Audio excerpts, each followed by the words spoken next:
જય શ્રી કૃષ્ણ, રાધે રાધે અને જય માતાજી। આજે આપણે બનાવવાના છે દેશી ઊંધિયું। તો પહેલાં આપણે તેલ લઈશું, એમાં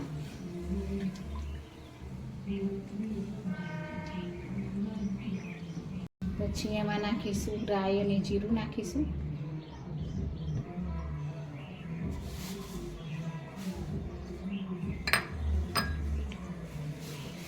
હવે આપણે તમાલપત્ર અને આ લાલ મરચાં અને આ લવિંગ અને મરી નાખીશું।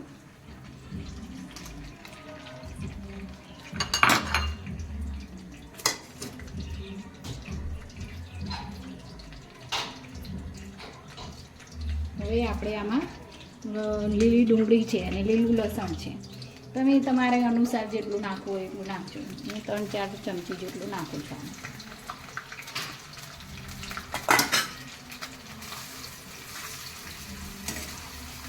હવે આપણે નાખીશું આમાં મરચાં અને લસણની પેસ્ટ બનાવી છે તે નાખીશું।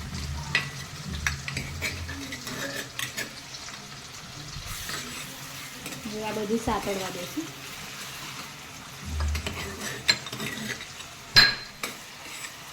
થોડું સતરાઈ જાય એટલે આપણે મસાલા કરીશું।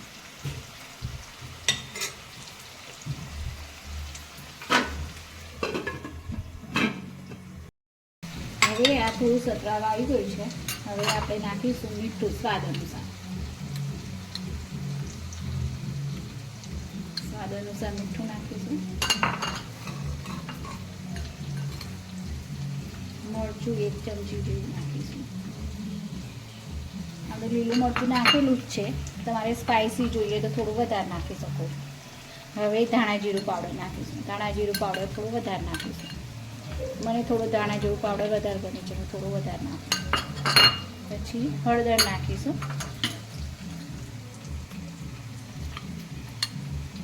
હળદર આટલી 1/4 સ્પૂન જેટલી નાખીશું। અડધાની અડધી ચમચી જેટલી। બધા મસાલા મિક્સ કરી દઈશું।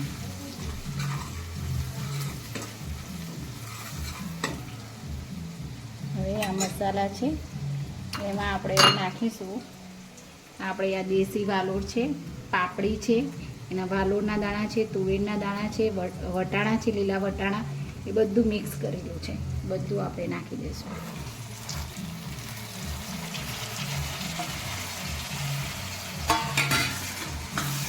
બરોબર મિક્સ કરી દઈશું બધું નાખીને। આપણે આ બનાવવાના છે ઊંધિયું, પણ બધી વસ્તુઓ તળીને આપણે નથી બનાવવાના, આપણે દેશી ઊંધિયું બનાવવાના છે। તળ્યા વગર આપણે બનાવવાનું છે બધું। હવે આમાં જે મેં રતાળું અને સુરણ ને જે બધું બાફ્યું હતું એનું પાણી છે એ આમાં રેડી દઈશું।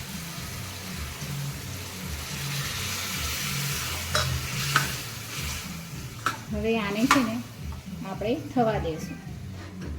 આ થોડું ચડી જાય પછી આપણે જે બાફ્યું છે બધું, સુરણ બાફ્યું છે, પછી શક્કરિયા બાફ્યા છે, બટાકા બાફ્યા છે, તે બધું આ થઈ જાય પછી આપણે છેલ્લે મેથીના મુઠિયા પણ બનાવ્યા છે, પણ એ પણ તળ્યા નથી, તળ્યા કોઈ પણ નથી। આ સ્વાસ્થ્યવર્ધક ઊંધિયું છે, દેશી એકદમ દેશી સ્ટાઇલમાં, તળ્યા વગર આપણે આ ઊંધિયું બનાવ્યું છે। કોઈ પણ શાકભાજી આપણે તેલમાં તળ્યા નથી, એ ટાઈપનું બનાવ્યું છે। છેલ્લે બધું નાખીશું, આને થોડી વાર હવે થવા દઈશું। હવે આપણે આ ઊંધિયું જે તુવેર અને વટાણાના દાણાની જે પાપડીને હતી એ સિજાઈને હવે ચડી ગયા છે, તો આપણે ઊંધિયાનો મસાલો નાખીશું। આ ઊંધિયાનો મસાલો છે, 1-2 ચમચી જેટલો ઊંધિયાનો મસાલો નાખીશું। વધારે પણ તમે નાખી શકો, એવું નહીં, તમારે જેવું તમને ટેસ્ટ સારું લાગે। 2 ચમચી જેવો આપણે નાખ્યો છે।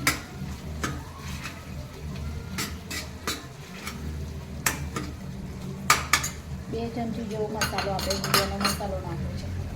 હવે આપણે છીએ આ તળ્યા નથી, આપણે આ શક્કરિયા છે, આ રતાળું છે, આ શક્કરિયા છે, આ સુરણ છે, આ રતાળું છે અને આ બટાકા છે, એ આપણે બાફી દીધા છે। એ બધું આપણે અંદર નાખી દઈશું।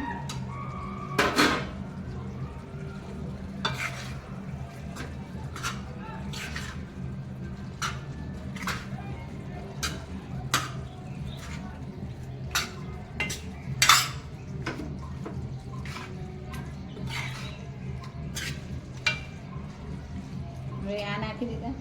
હવે આપણે આ ભરેલા રીંગણ છે, તો આ ભરેલા રીંગણ પણ આપણે ઉપરથી નાખી દઈશું. બરાબર,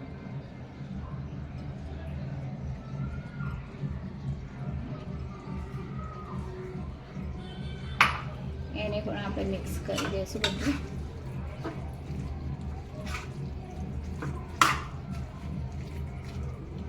બધું મિક્સ કરી દીધું. થોડું આમાં એવું લાગે છે આપણને કે થોડું પાણી રેડવું પડશે, તો આપણે થોડુંક એક પાણી આપણે રેડી દઈશું. થોડું આમ ગ્રેવી જેવું લાગે એટલા માટે આપણે થોડું પાણી રેડી દઈએ છીએ આમાં.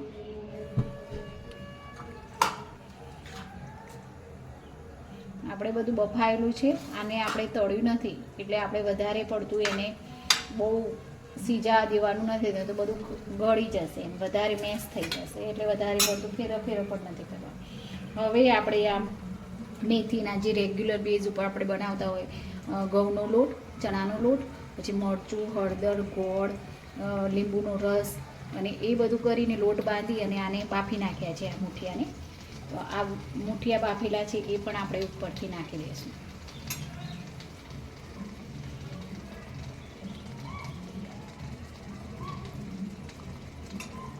મુઠિયા ઉપરથી આપણે નાખી દીધા.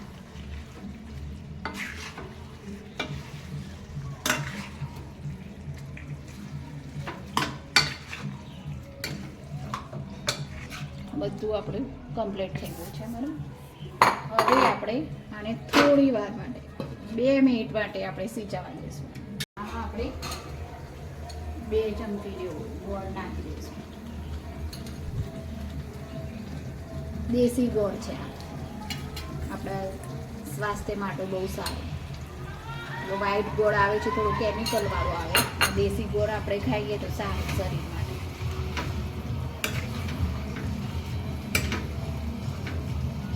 બે ચમચી જેવો ગોળ આપણે નાખી દીધો છે. એ થોડો પેલો થઈ જાય એટલે આપણે બાઉલમાં ઊંધિયું લઈ લઈએ. એ તો હવે આપણે ગેસ ઓફ કરી દઈશું, બંધ કરી દઈશું.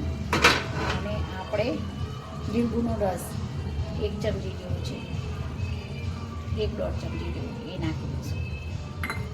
તમે તમારા સ્વાદ અનુસાર તમને ખાટું જેવું પસંદ પડે એવું તમે નાખી શકો. હવે આ ઊંધિયું છે આપણું તૈયાર થઈ ગયું છે. આમાં કોઈ શાકભાજી આપણે ફ્રાય કર્યા નથી, તળ્યા નથી. આપણે આ દેશી ઊંધિયું આજે બનાવ્યું છે, ફ્રાય કર્યા વગર. તો આપણે હવે બાઉલમાં કાઢી દઈશું આ ઊંધિયાને.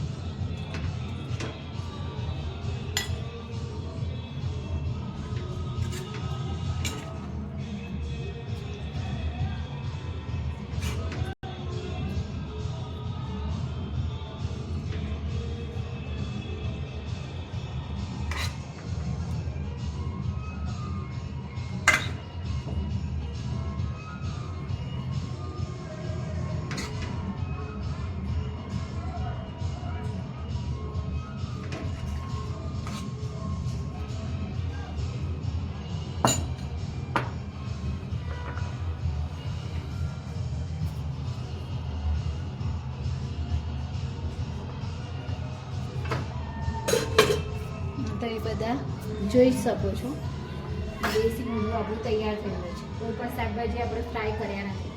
ઇવન આપણે મેથીના જે મુઠિયા છે તે પણ ફ્રાય નથી કર્યા, આપણે બાફ્યા જ છે. તો આપણું આ સ્વાસ્થ્યવર્ધક દેશી ઊંધિયું તૈયાર થઈ ગયું છે.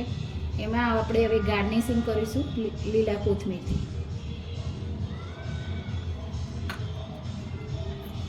તો આ આપણું સ્વાસ્થ્યવર્ધક ઊંધિયું તૈયાર થઈ ગયું. તમે પણ એકવાર આ બનાવીને જોઈ જોજો, તમને કેવું લાગે છે. સારું લાગે તો કોમેન્ટમાં લખીને જણાવજો.